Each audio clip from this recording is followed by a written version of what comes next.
Good morning students. आज जो हम बात करेंगे, लास्ट लेक्चर में जो मैंने बात की थी वो आपसे रेजोनेंस और number of sigma and pi bond पे बात की थी। आज जो बात करने वाले हैं, एक छोटा सा टॉपिक ले रहा हूँ, हाइड्रोजन बॉन्ड। किसके ऊपर बात करेंगे? Hydrogen bond. हाइड्रोजन बॉन्ड काफ़ी इंपॉर्टेंट होता है। इसके कुछ पॉइंट्स जो इंपॉर्टेंट है वो आपको याद रखना है। पहला पॉइंट तो यही याद रखना है कि जो हाइड्रोजन बॉन्ड है एक बिग बॉन्ड है। कैसा बॉन्ड है? एक बिग बॉन्ड है। और सबसे जो इंपॉर्टेंट पॉइंट है ये आपको याद रखना है कि जो हाइड्रोजन बॉन्ड है वो किसके साथ बनता है। देखिए, हाइड्रोजन बॉन्ड उन्हीं के साथ बनता है जिनकी इलेक्ट्रोनिगेटिविटी, जिन एटम की इलेक्ट्रोनिगेटिविटी क्या होती है? Greater than and equal 3। क्या बोला मैंने? कि हाइड्रोजन बॉन्ड सिर्फ उन्हीं एलिमेंट के साथ बनता है, उन्हीं एटम के साथ बनता है जिनकी इलेक्ट्रोनिगेटिविटी या तो 3 के इक्वल हो या 3 से ज़्यादा हो। अब यहाँ पे क्वेश्चन बनता है, अब ये जो हाइड्रोजन है तो किसके साथ बनता है? नाइट्रोजन की 3.1 होती है, ऑक्सीजन के साथ बनता है और फ्लोरीन के साथ बनता है। तो किसका इतना होता है? अब क्वेश्चन ये आता है जो काफ़ी इंपॉर्टेंट है कि जब नाइट्रोजन का 3.1 है, इसके साथ बनता है, इसको शॉर्ट फॉर्म में आप ऐसे भी याद कर सकते हैं फोन करके, कि हाइड्रोजन जो बॉन्ड है वो फोन के साथ बनता है। अब क्वेश्चन ये आता है कि क्लोरीन की भी तो इलेक्ट्रोनिगेटिविटी 3.1 होती है, लेकिन इसके साथ क्यों नहीं बनता है? तो याद रखिए, पहला पॉइंट क्या है कि इलेक्ट्रोनिगेटिविटी 3 से क्या होनी चाहिए बेटा? 3 से ज़्यादा होनी चाहिए, इक्वल होनी चाहिए। सेकंड पॉइंट ये होना चाहिए कि जो जिसकी इलेक्ट्रोनिगेटिविटी 3 से ज़्यादा है, क्या बोला मैंने? जिसकी इलेक्ट्रोनेगेटिविटी 3 से ज़्यादा है या 3 के इक्वल है, उसके पास बैक एंड डी ऑर्बिटल नहीं होना चाहिए। अब ये क्लोरीन है, क्लोरीन के पास क्या होता है? क्लोरीन के पास बैक एंड डी ऑर्बिटल होता है, और जिसके पास बैक एंड डी ऑर्बिटल होता है उसके साथ ये नहीं बना सकता है, बैक एंड डी ऑर्बिटल के साथ नहीं बनाएगा। तो हाइड्रोजन बॉन्ड किसके साथ बनता है? फोन के साथ बनता है। किसके साथ बनता है? फोन के साथ बनता है। किन ये क्वेश्चन भी पूछ लेता है कि जिनकी इलेक्ट्रोनेगेटिविटी क्या होती है? 3 से ज़्यादा होती है। ये भी पूछ सकता है कि नाइट्रोजन के साथ बनता है, क्लोरीन के साथ क्यों नहीं बनता है? तो क्लोरीन के साथ क्यों नहीं बनता? क्योंकि क्लोरीन के पास बैक एंड डी ऑर्बिटल होता है। अब इसमें जो इंपॉर्टेंट पॉइंट है, आगे जो इसमें पॉइंट आता है वो आता है कि अगर हम ये देखें कि हाइड्रोजन बॉन्ड किस में ज़्यादा बनेगा, स्ट्रॉन्ग किस में होगा, स्ट्रेंथ किस में सबसे ज़्यादा होगी। तो अगर हम स्ट्रेंथ ऑफ हाइड्रोजन बॉन्ड की बात करें तो strength of hydrogen bond directly proportional होता है इलेक्ट्रोनिगेटिविटी, इलेक्ट्रोनिगेटिविटी ऑफ एटम। अब इलेक्ट्रोनिगेटिविटी की अगर हम बात करें तो सबसे ज़्यादा किसकी है? फ्लोरीन। तो हम स्ट्रेंथ ऑफ हाइड्रोजन की बात करेंगे तो हाइड्रोजन बॉन्ड सबसे ज़्यादा जो बनेगा वो फ्लोरीन वाले कंपाउंड में बनेगा। किस में बन जाएगा? फ्लोरीन वाले में। जैसे हम बात करें NH3, H2O और HF, तो सबसे ज़्यादा जो स्ट्रॉन्ग बनेगा वो किस में बनेगा? HF में। अब जो सबसे ज़्यादा इंपॉर्टेंट पॉइंट इसमें जो बचता है, जहाँ से मैक्सिमम क्वेश्चन बार बार आता है, वो आता है इसके टाइप्स। टाइप्स में आपको ये याद रखना है कि जो हाइड्रोजन बॉन्ड है वो 2 टाइप्स का होता है। कितने टाइप्स का होता है? 2 टाइप्स का होता है। कौन कौन से टाइप का होता है? एक तो होता है इंटरमॉलिक्यूलर, इंटरमॉलिक्यूलर हाइड्रोजन बॉन्ड। एक आपका होता है इंट्रामॉलिक्यूलर,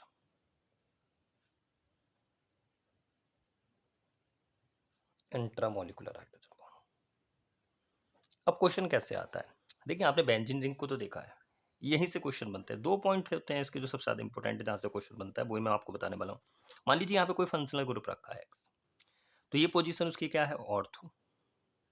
ये पोजीशन क्या है उसकी? मेटा। ये पोजीशन क्या है? पैरा। तो याद रखिए, यहाँ पे कोई फंक्शनल ग्रुप ऐसा है जिसमें हाइड्रोजन है या ऑक्सीजन है, यहाँ पे ऐसा लगा है ऑर्थो पोजीशन पे। तो कहने का मतलब क्या है कि जो ऑर्थो पोजीशन, ये ऑर्थो पोजीशन ऑर्बिट कौन सा बॉन्ड बनाएगी? इंट्रामोलिकुलर, इंट्रामोलिकुलर हाइड्रोजन बॉन्ड बनाएगी। कौन सा बनाएगी? Intramolecular hydrogen bond. और ये मेटा एंड पैरा कंडीशन जो है, ये आपकी जो बॉन्ड बनाएगी, ये कौन सा बनाएगी? Intermolecular hydrogen bond, intermolecular hydrogen bond. तो बहुत शॉर्ट ट्रिक है ये, बस आपको ये याद रखना, रिंग में अगर ऑर्थो पोजीशन है तो ऑर्थो पोजीशन पे जो हाइड्रोजन बॉन्ड बनता है वो इंट्रामोलिकुलर बनता है। मेटा एंड पैरा पोजीशन पे जो बॉन्ड बनता है वो इंटरमोलिकुलर हाइड्रोजन बॉन्ड बनता है। जैसे सपोज यहाँ पे मैंने आपको एक क्वेश्चन दिया, मैंने आपसे कहा OH, यहाँ NO2 है। अब मैं आपसे, यहाँ पे हाइड्रोजन है, यहाँ पे ऑक्सीजन भी आ गया, मैं आपसे पूछूं इसमें किस टाइप का हाइड्रोजन बॉन्ड है, तो आप डायरेक्टली क्या कह देंगे कि इसमें इंट्रामोलिकुलर है। यही कंडीशन अगर मैं इस तरह से दूं आपको कि यहाँ COOH है और यहाँ पे NO2 है, यहाँ H आ गया, यहाँ O आ गया, तो यहाँ पे क्या हो जाएगा, इंटरमोलिकुलर हो जाएगा। कौन सा हो जाएगा, इंटरमोलिकुलर हाइड्रोजन बॉन्ड। तो आपको यही पॉइंट याद रखना है कि अगर ऑर्थो पोजीशन, ये बात याद रखनी है कि होना फोन ही चाहिए। ऐसा नहीं है जैसे मैं आपसे कहूँ कि यहाँ पे क्या दिया है मैंने आपको, OH दे दिया, यहाँ पे मैंने Br लगा लिया, तो आप कहे जी इसमें इंट्रा एच तो है लेकिन अटैच कहाँ होगा, अटैच के लिए क्या होना चाहिए, फोन होना चाहिए, फ्लोरीन ऑक्सीजन नाइट्रोजन, लेकिन यहाँ पे ब्रोमीन है, तो यहाँ पे किसी भी टाइप का नहीं बनेगा। ओके, और देख लेते हैं। जैसे मैं अब आपसे ये कहूँ कि यहाँ पे आपका क्या है, ये OH है, यहाँ पे मैंने आपका फ्लोरीन लगा दिया, तो पैरा कंडीशन जनरेट करी है, तो पैरा कंडीशन पे भी कैसा होगा, intermolecular hydrogen bond, intermolecular hydrogen bond. तो यही बात याद रखनी है आपको कि अगर ऑर्थो पोजीशन है तो intra, Meta and para position है इंटर। ठीक है, अब नेक्स्ट कंडीशन देखिए इसकी, वेरी वेरी मोस्ट इंपोर्टेंट, ये आता है बार बार। अगर मैं आपसे इस तरह से क्वेश्चन दूं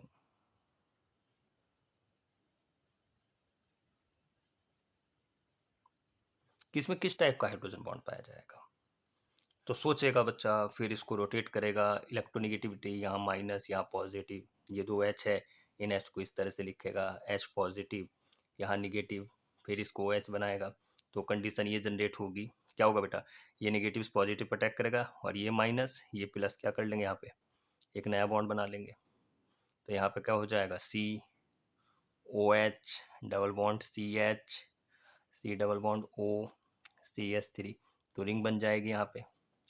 तो यहाँ पे कौन सा बॉन्ड हो जाएगा, देखिए जहाँ पे 5 या 6 मेंबर रिंग बन जाए, 2 3 4 5 6, वहाँ पे इंट्रामोलिकुलर हाइड्रोजन बॉन्ड हो जाता है, intramolecular hydrogen bond.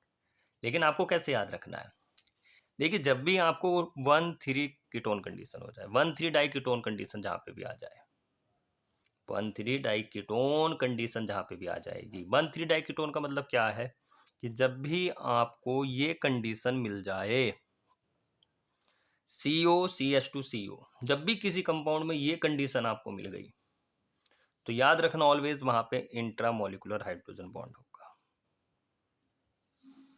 Intramolecular hydrogen bond होगा। तो हाइड्रोजन बॉन्ड में यही बात याद रखनी है, क्वेश्चन जब भी बनेगा इन्हीं पॉइंट से बनेगा। पहला पॉइंट क्या कि हाइड्रोजन बॉन्ड किसके साथ बनता है, जिनकी इलेक्ट्रोनेगेटिविटी क्या होती है, 3 के इक्वल हो या ग्रेटर देन हो और बैक इंटू ऑर्बिटल ना हो।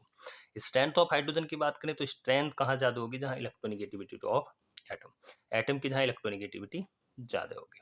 ओके, उसके बाद अगर टाइप की बात करें तो एक इंटरमोलिकुलर, इंट्रा, मैंने रिंग में बताया, रिंग में या 1,3 डाइकीटो में ही बात पूछी जाएगी आपसे। तो रिंग की बात करें तो ऑर्थो पोजिशंस पे कौन सा होता है, intramolecular hydrogen bond, Meta and para पे कौन सा होता है, intermolecular hydrogen bond, intra inter. Next condition, अगर 1,3 डाइकीटोन की बात करें तो वेरी वेरी मोस्ट इंपोर्टेंट याद रखिए, जब भी किसी कंपाउंड में आपको ये कंडीशन मिल जाए, आंसर क्या होना है, इंट्रामोलिकुलर हाइड्रोजन बॉन्ड। ठीक है, नेक्स्ट लेक्चर पे बात करेंगे इसका जो लास्ट टॉपिक है, पोलैरिटी, कोवैलेंट कैरेक्टर। इसमें 2 लेक्चर और आएंगे, एक में तो पोलैरिटी और कोवैलेंट कैरेक्टर के ऊपर बात होगी और एक पर बेस्पर की बात होगी। वैसे लास्ट लेक्चर में मैंने आज के लिए बेस्पर को बोला है, लेकिन आज नहीं करा पा रहा हूँ मैं इसको, इसको हम कराएंगे कल, कल कराएंगे बेस्पर या ये 2 लेक्चर और केमिकल बॉन्डिंग पाएंगे। उसके बाद नेक्स्ट टॉपिक शुरू आपका जो होगा वो होगा कोऑर्डिनेशन केमिस्ट्री। उसके बाद हम किस लेक्चर पे बात, किस टॉपिक के ऊपर बात करेंगे, कोऑर्डिनेशन केमिस्ट्री। तो इन 2 लेक्चर के बाद आपकी कोऑर्डिनेशन केमिस्ट्री स्टार्ट करेंगे। ठीक है बेटा, ओके, टेक केयर।